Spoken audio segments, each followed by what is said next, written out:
yang oleh Allah diberikan bisa membimbing dalam hal itu. Kalau saya jawab begini wujudnya Allah begini, berserah diri itu begini, itu hanya bisa diterima oleh otak, tidak bisa diterima hati. Karena apa? Yang menderita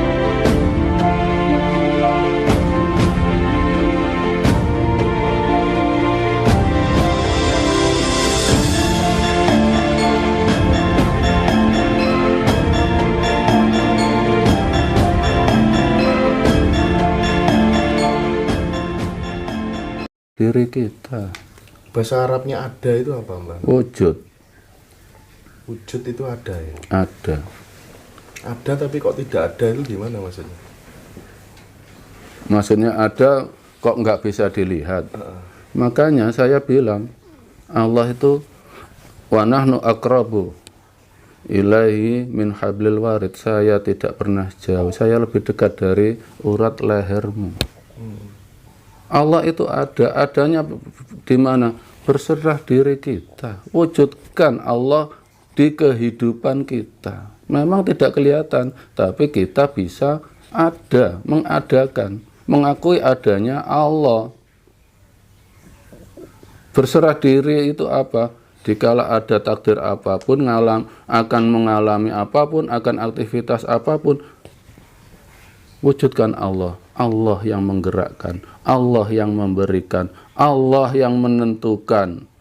Jadi Allah itu di keyakinan kita, bukan di otak kita, bukan di mata kita.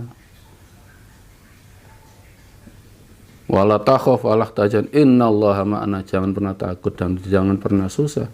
Sesungguhnya Allah itu beserta kita. Kadang kan ada orang teriak-teriak Allahu Akbar, ya kan? Iya. Allah Maha Besar gitu loh.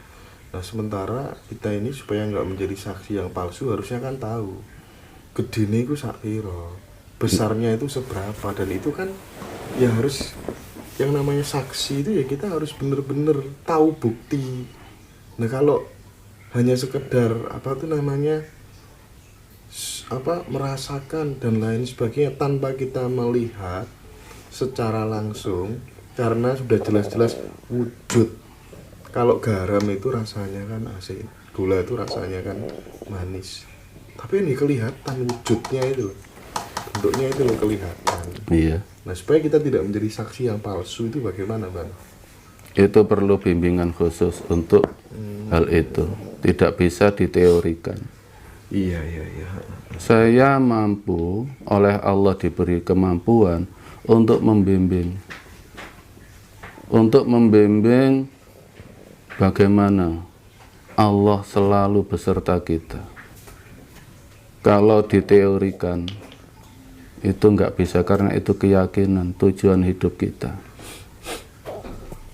Makanya hanya orang-orang tertentu yang oleh Allah diberikan bisa membimbing dalam hal itu.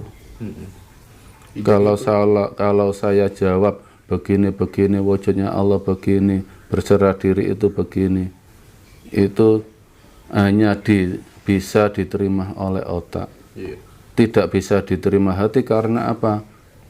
Yang mendengarkan belum dibuka hatinya.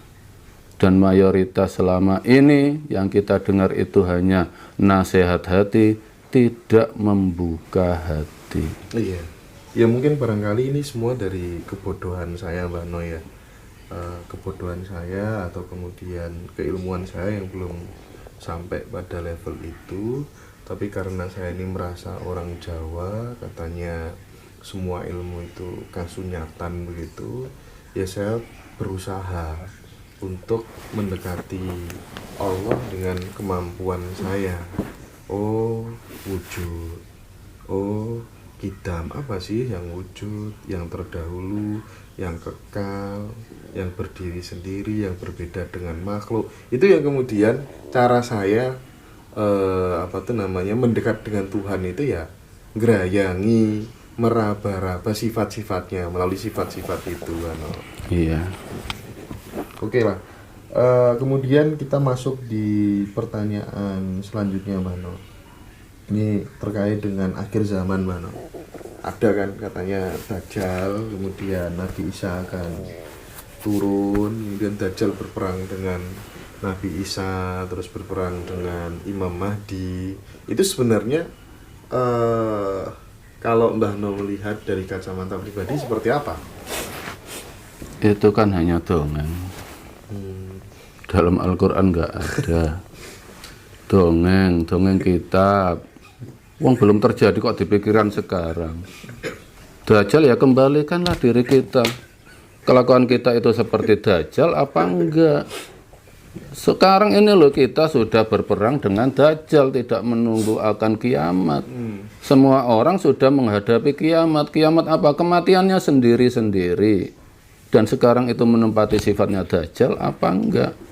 Apa sifatnya Dajjal? Dajjal berkata, tangan kanannya ada surga, tangan kirinya ada neraka. Orang yang bilang, kalau kamu ikut saya, kerja saya pasti masuk seperti di surga kenikmatanmu. Dan orang yang mengikutinya pun mengagumi yang mengajaknya. Itulah, sekarang ini di dunia merasakan surga, padahal surganya nggak ada dasarnya. Lolosnya kematian, kekufuran, masuk neraka, yang yaitu siksa kubur. Dan orang yang menempati nerakanya Dajjal bersandar pada Allah, yang memberikan celaka hanya Allah, yang memberikan nikmatnya pada Allah. Dia melakukan takdir dengan rela, sakitnya di dunia, sadar ini loh pemberian Allah. Kelihatannya aja hidupnya di dunia ini masuk neraka, tapi neraka yang nggak ada dasar, pada akhirnya mati membawa iman. Jadi kalau hanya cerita Dajjal, besok ontanya Nabi Soleh keluar, itu cerita. Sekarang ini loh, kita itu berperang, kita sendiri itu berperang dengan Dajjal kita. Nggak usah jauh-jauh ya. Nggak usah jauh-jauh. Sebelum kita aja nggak tahu kapan terjadinya. Mati hanya memikirkan perang Dajjal.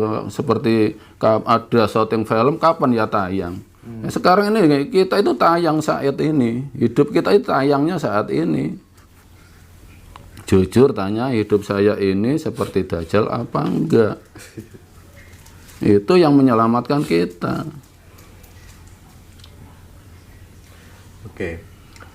Di dalam Islam, Mbak, kita kan tahu ya, dalam kehidupan sehari-hari itu kan ada laki-laki yang tertarik kepada wanita. Kalau itu kan normal ya. Normal. Tapi yang abnormal, laki-laki tertarik kepada laki-laki. Iya. Atau bisa dibilang itu apa ya namanya? Homoseksual. Iya. Tapi kan banyak penelitian homoseksual itu merupakan peristiwa genetik. Artinya ada campur tangan Tuhan ketika si anak itu dilahirkan dulu. Dia sebenarnya juga tidak mau mengalami kelainan seperti itu. Nah, pertanyaan saya, kenapa Islam melarang homoseksual? Ya, padahal ada orang lahir dari kecil yang kemudian menikah dengan sesama jenis misalnya, dan itu sebenarnya dia juga tidak menginginkan kejadian itu terjadi di dalam hidupnya. Terus kemudian itu dosa dan dihukum di neraka.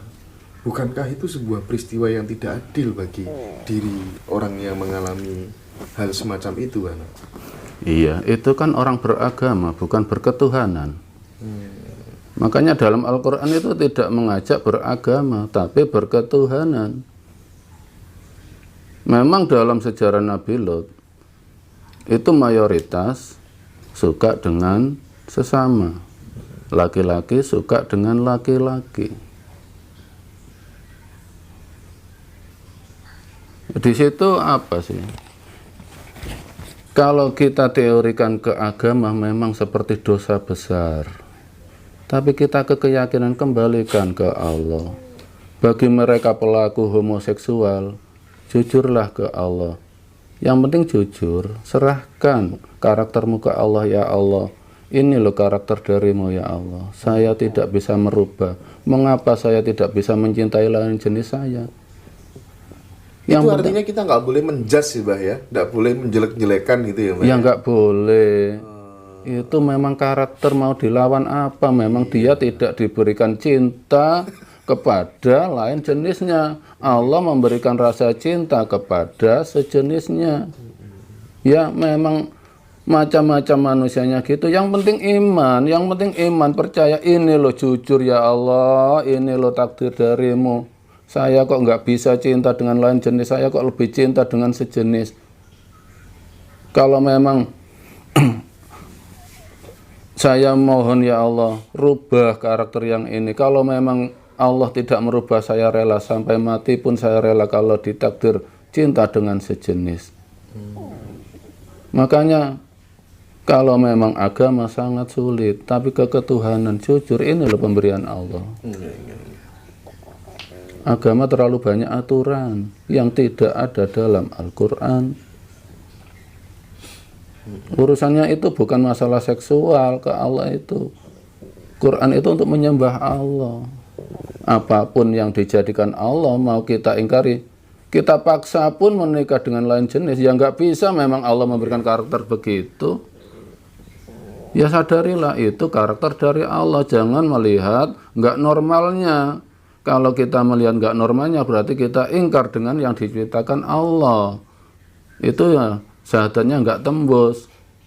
Katanya Tuhan Allah, tapi tidak terima dengan yang diciptakan Allah. Mana bisa dikatakan syahadat? Mereka pun nggak mau dikucilkan karena cinta sejenis. Tapi jujur hatinya, memang Allah yang memberikan. Mau apa? Ya silahkan. Yang penting berketuhanan. Dibimbing imannya, jangan dicela kelakuannya. Kalau kita mencela kelakuan seorang di dunia, ya nggak ada habisnya. Kalau dibimbing ke ketuhanannya, enak.